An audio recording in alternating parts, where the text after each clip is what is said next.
ભગત બાપુ દુલાભાઈ કાક બાપુ એમના દીકરી બા રાણુબા અહીંયા સાલોલી ગામ, એ તો આખું ગામ હજી સાક્ષી છે. બિલકુલ.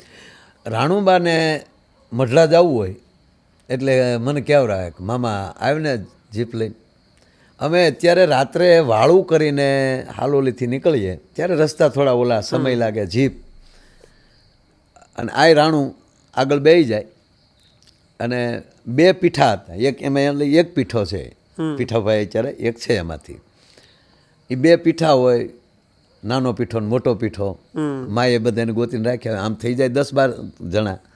એ જીપમાં ઓલી કમાન્ડો જીપ હતી એટલે 10-12 જણા ત્યાંથી હામી જાય. એ વારા ફરતી બધાએ રસ્તે ગાતા જાય અને ચારણના સોરું ને એ તો કાંઈ કહેવાનું હોય નહીં.